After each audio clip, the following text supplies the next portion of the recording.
Hey, welcome back. Today we will continue behaviorism and we'll have some insight about humanistic psychology. Let's start with B.F. Skinner, who originally wanted to become a writer.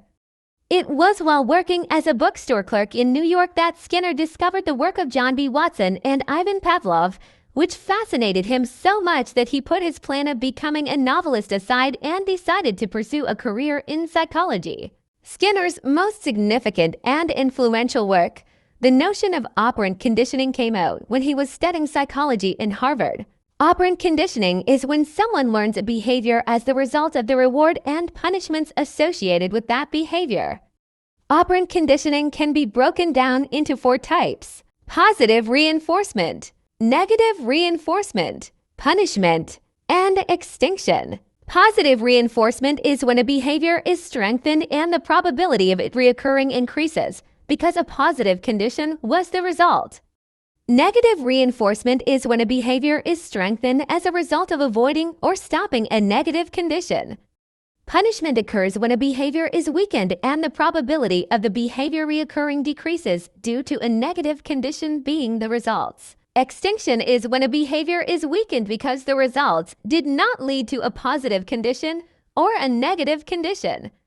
Positive and negative reinforcement will strengthen a particular behavior, making it more likely to occur, and punishment and extinction will weaken a particular behavior.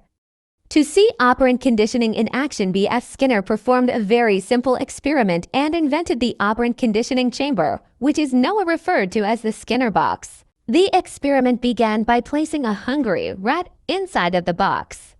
Every time the rat presses a lever inside the box, it will receive a pellet of food.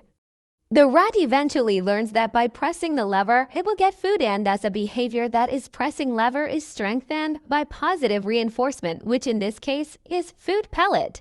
Next, place the rat into the box and give it a slight electric shock, which is a negative condition, to its feet. Whenever the rat presses the lever, the shock will stop. Every time the rat is given a shock, the rat learns to stop it by pressing the lever. This is an example of negative reinforcement because the rat is learning a behavior in order to stop a negative condition. Place a rat into the box and give it a slight electric shock on feet each time it presses the lever. The behavior of pressing the lever will stop because of negative condition. This is an example of punishment. Now, place the rat into the box and don't give it food or electric shock whenever it presses the lever. The rat will not associate a positive or negative condition to the behavior of pressing the lever, and the behavior will be weakened. This is an example of extinction. Another important component of operant conditioning is the notion schedule of reinforcement. How often and when a behavior is reinforced can greatly affect the strength of the behavior and rate of response. Schedules of reinforcement can be broken down into 2 types: continuous reinforcement and partial reinforcement. Continuous reinforcement is every time a behavior occurs, it is reinforced. Partial reinforcement is a behavior that is reinforced part of the time.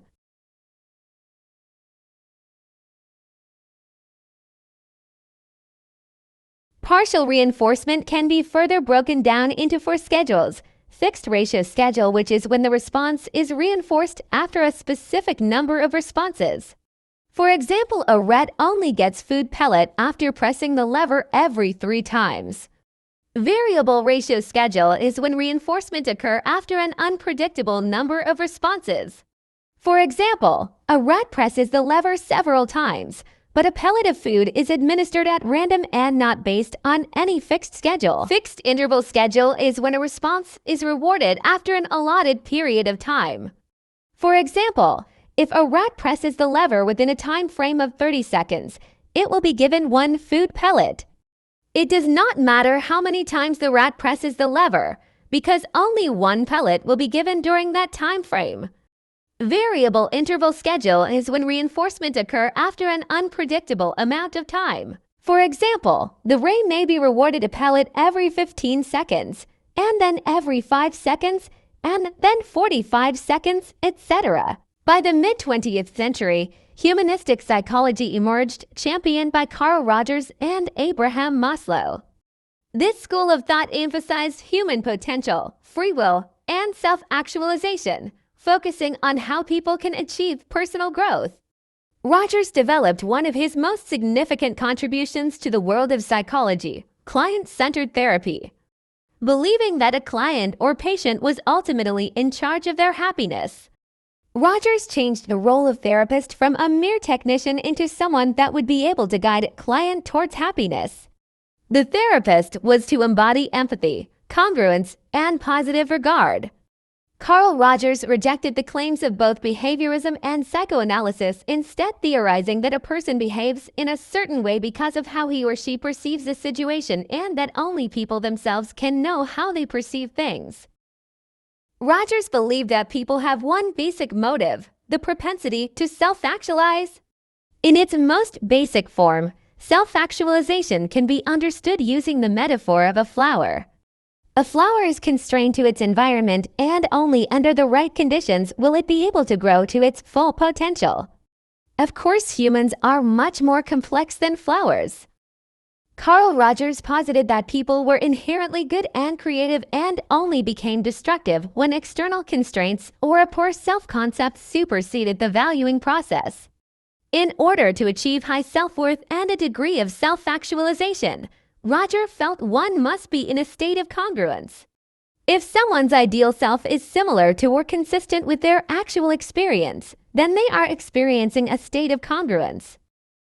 When there is a difference between someone's ideal self and their actual experience, this is known as incongruence. It is rare to experience a state of congruence.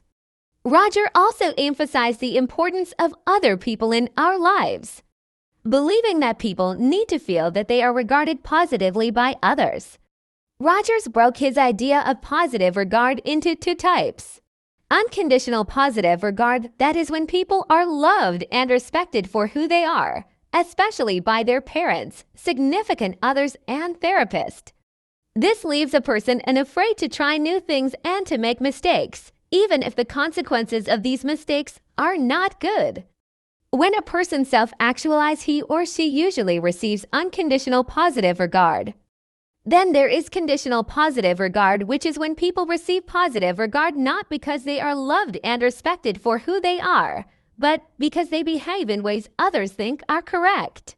For example, when children get approval from their parents because they behave the way their parents want them to act. Someone who always seeks approval from others most likely experienced conditional positive regard when he or she was growing up. That's all for today's video. Kindly like and subscribe for more psychological content like this.